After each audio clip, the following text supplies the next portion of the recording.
Assalamualaikum warahmatullahi wabarakatuh. Perkenalkan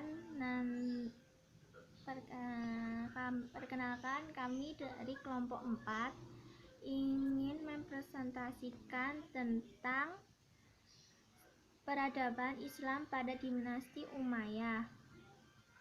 Anggota kelompoknya terdiri saya sendiri, Lydia Eva Deliana, yang kedua yaitu Laila Turjana, yang ketiga Eva Nur Aziza, yang keempat Vina Sayyidah Rizkia.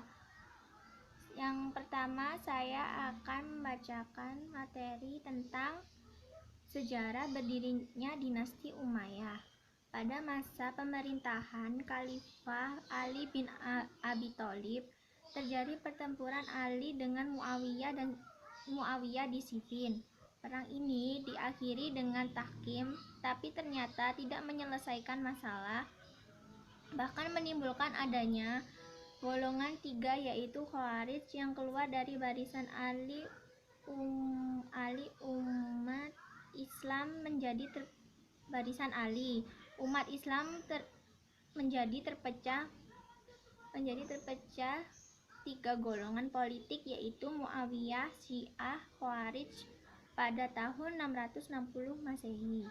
Ali terbunuh oleh salah seorang anggota Khawarij. Dengan demikian berakhirlah masa Khulafaur Rasyidin dan mulai kekuasaan Bani Umayyah dalam semangat politik Islam.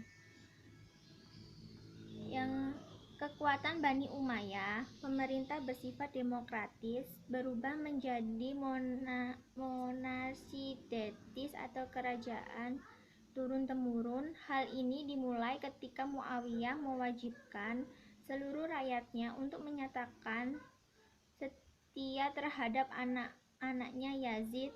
Peristiwa tahkim berdasarkan sejarah yang kita pelajari ialah berlaku perebutan kekuasaan antara Ali dan Muawiyah yang membawa mereka ke meja perundingan.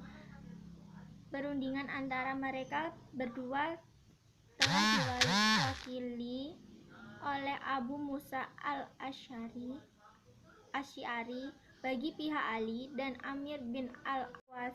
Kekuasaan antara Ali dan Muawiyah yang membawa mereka ke meja perundingan. Perundingan antara mereka berdua telah diwakili oleh Abu Musa al-Asy'ari bagi pihak Ali dan Amir bin al-As bagi pihak Muawiyah. Kedua perundingan telah setuju untuk memecat Ali dan Muawiyah. Menurut sejarahnya lagi, Amr bin al-As dengan kelicikannya mampu memperdayakan Abu Musa yang digambarkan sebagai seorang yang lalai dan mudah tertipu. Akibatnya Ali terlepas dari jabatan khalifah oleh karena peristiwa tahkim yang sangat penting dalam sejarah politik negara Islam. Adanya perlu untuk kita menyiapkan hakikat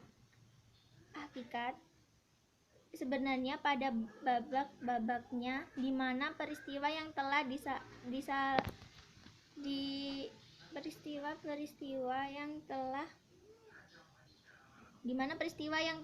disalah-tanggapi dan telah ditafsirkan.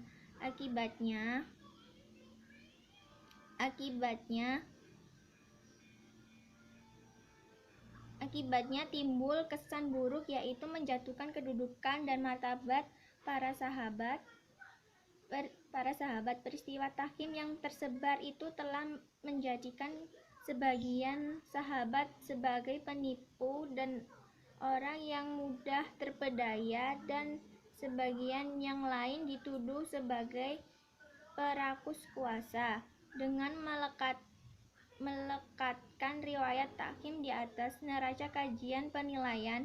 Kedua perkara dapat diamati, yaitu pertama, kelemahan pada sanad, dan kedua, kegoncangan pada matan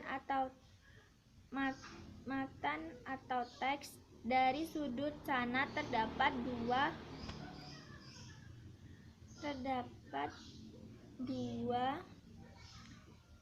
dua perawi yang diakui oleh keadilan, yaitu Abu Miknaf Lut bin Yahya dan Abu Janab al-Kalbi. Para khalifah dinasti Umayyah. 1. Muawiyah ibnu Abi Sufyan. 2. Yazid ibnu Muawiyah. 3. Muawiyah ibnu Yazid. 4. Marwan ibnu Al-Hakam. 5. Abdul Malik ibnu Marwan. 6. Al-Walid ibnu Abdul Malik.